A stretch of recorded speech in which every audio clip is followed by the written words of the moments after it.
pada bagian ini startnya menggunakan 135 ya, tetapi pada N-nya saya menggunakan yang 150. Oke, nah ini saya ganti dengan 150. Nah, perhatikan di sini, nah ini sudah berubah bentuknya. Jadi yang startnya ini 135, yang N-nya adalah 150.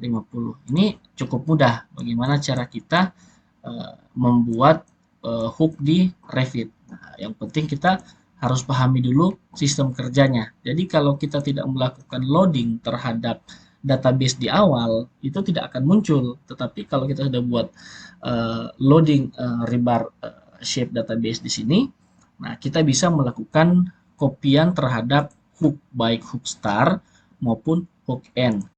Jumpa lagi bersama dengan saya Fardi Kalomata. Selamat datang di channel Polindo Engineering. Terima kasih bagi teman-teman yang masih tetap setia menonton di channel saya ini, dan bagi teman-teman yang baru masuk atau bergabung dengan channel saya ini, saya ucapkan selamat datang. Jangan lupa ditekan tombol subscribe. Jika suka dengan video di channel ini, silakan tekan tombol like. Dan jika merasa video di channel ini bermanfaat, silakan di-share ke teman-teman yang membutuhkan. Baiklah, kita akan masuk pada materi kita hari ini. Oke, baiklah. Di kesempatan kali ini saya akan menjawab pertanyaan-pertanyaan yang masuk di kolom komentar terkait tentang aplikasi Revit ya. Nah, di sini yang pertama ada yang bertanya di sini tentang hook ya. Jadi hook ini adalah kait ya. Jadi hook start and hook end ini hanya ada dua tipe, yaitu standar 90 degree sama 180 saja. Gimana untuk munculin? Oke, kenapa punya Bapak punya banyak pilihan hooknya? Oke, ini dari Asis ya.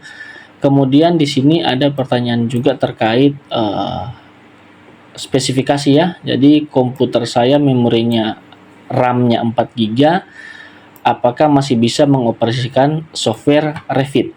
Oke, baiklah. Di sini saya langsung jawab. Untuk spesifikasi software Revit sendiri, sebenarnya dia sudah ada beberapa standar ya. Kalau kita search di Google atau di mesin pencari yang lain itu sebenarnya sudah ada spesifikasi, tetapi dari Autodesk sendiri sebenarnya sudah mengeluarkan sistem requirement-nya. Nah, ini jadi contoh kalau kita buka pada linknya di sini untuk autodesk.com technical support di sini. Di sini untuk spesifikasi yang saya ambil contoh di sini adalah Revit 2021 ya. Nah, untuk Revit 2021 di sini sistem operasi sebenarnya sudah menggunakan 64 bit ya di sini dengan menggunakan Windows 10 atau Windows 11. Nah, seperti ini. Nah, kemudian untuk CPU-nya atau prosesor inti daripada laptop atau komputer yang akan kita gunakan minimal adalah single or multi core, tetapi dengan prosesor Intel Xeon or iSeries. Oke, jadi kalau iSeries ini sudah tahu pasti minimumnya itu i3, i5, i7 dan yang lebih tinggi.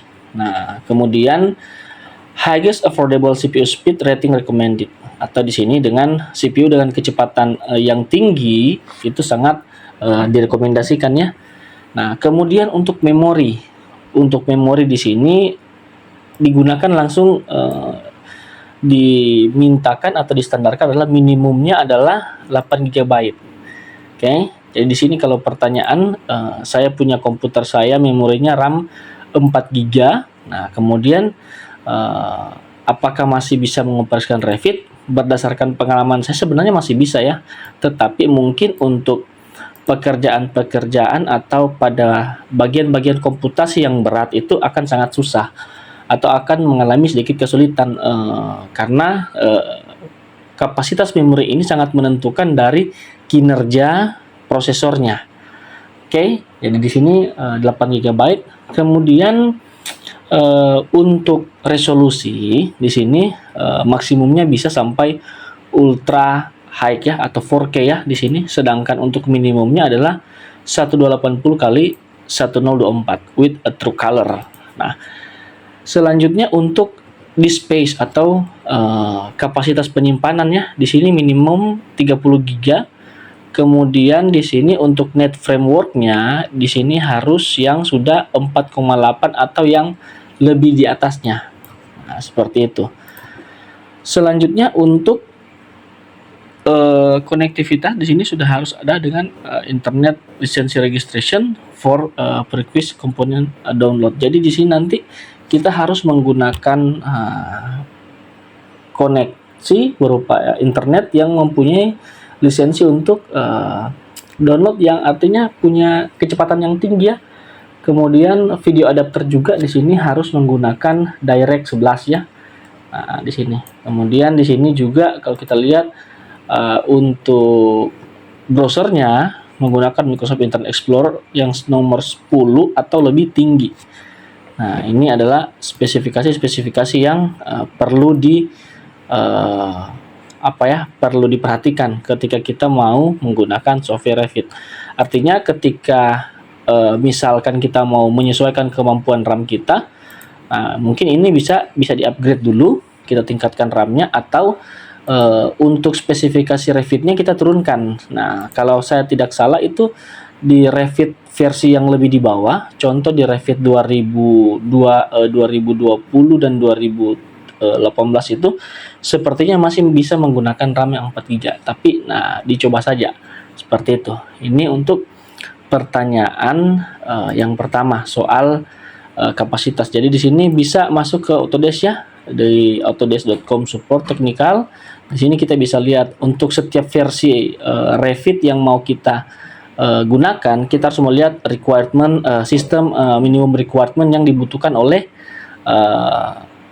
software itu sendiri. Jadi jangan sampai kita menggunakan terlalu tinggi tapi ternyata kemampuan kapasitas dari laptop atau komputer yang kita gunakan tidak mendukung untuk bekerja dengan menggunakan versi tersebut.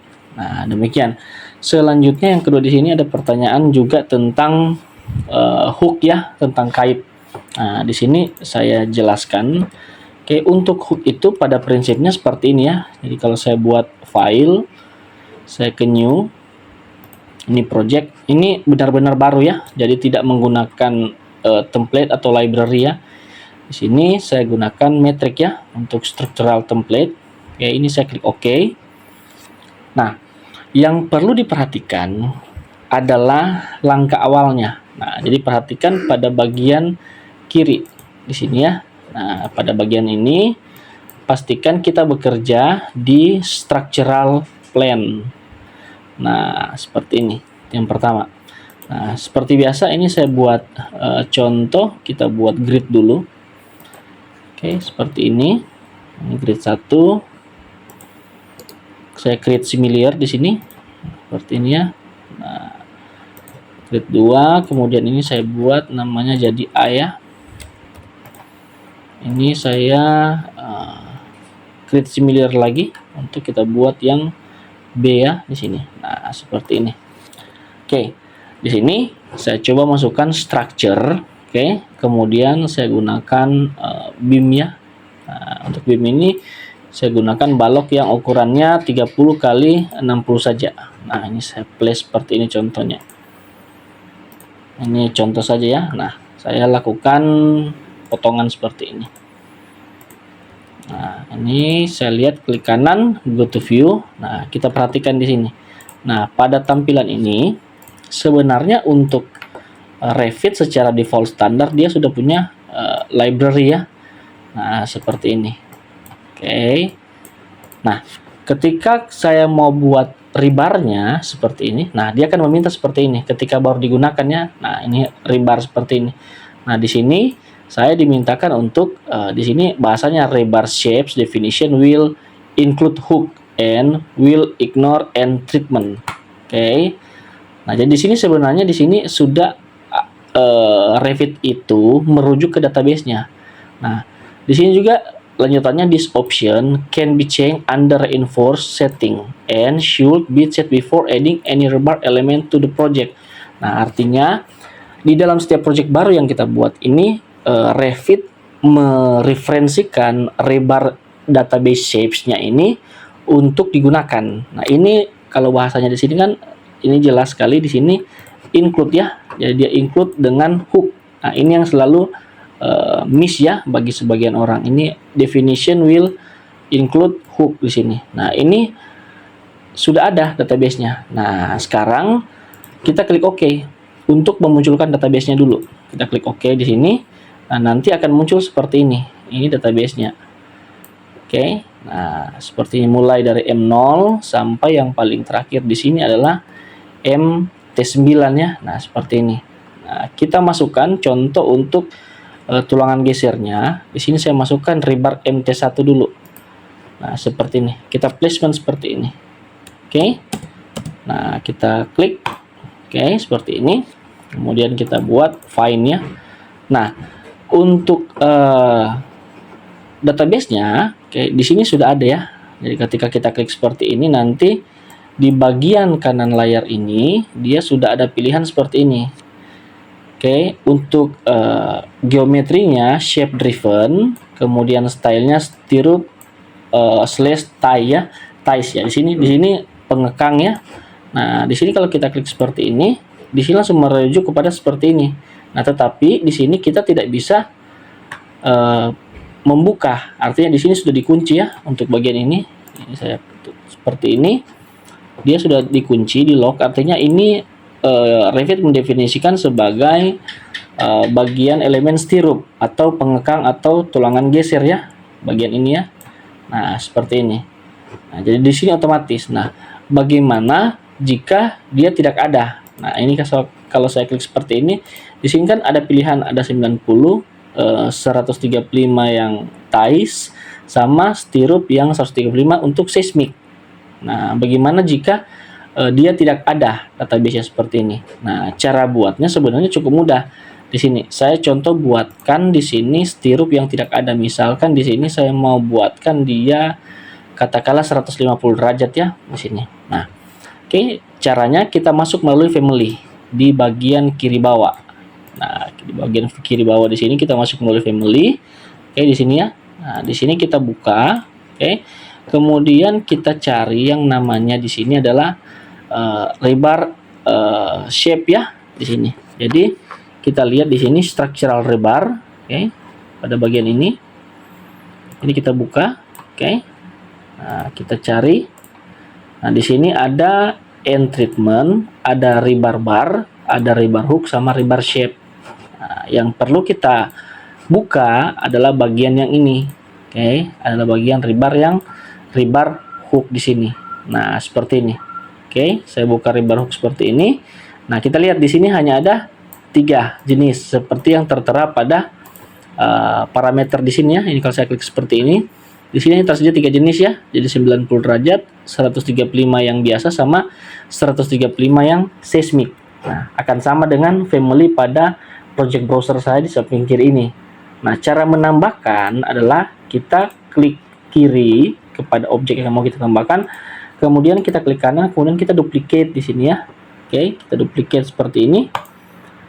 Nah, setelah duplicate di sini akan jadi 2 jenis ya.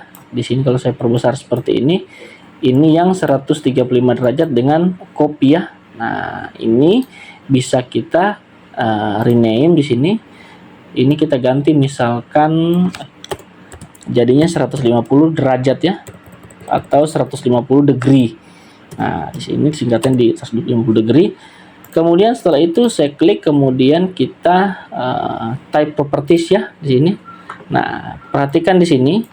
Di sini type-nya 150 degree, oke, yang sudah kita rename ya. Kemudian di sini style ini dia harus menggunakan stirrup ya. Ini perlu diingat di sini. Ini harus tetap pada posisi stirrup atau pada posisi tulangan geser ya. Nah, seperti ini. Oke. Selanjutnya untuk hook angle-nya ini yang bisa kita ganti. Ini kita gantikan katakanlah seperti yang mau kita buat di awal 150 derajat. Nah, seperti ini lalu kita klik apply, lalu kita pilih OK. Nah, sekarang saya mau coba di sini. Saya mau mengganti untuk hook-nya, start-nya itu menggunakan 135, oke. Pada bagian ini start-nya menggunakan 135 ya. tetapi pada N-nya saya menggunakan yang 150. Oke. Nah, ini saya ganti dengan 150.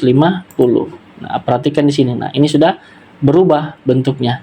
Jadi yang startnya ini 135, yang N-nya adalah 150.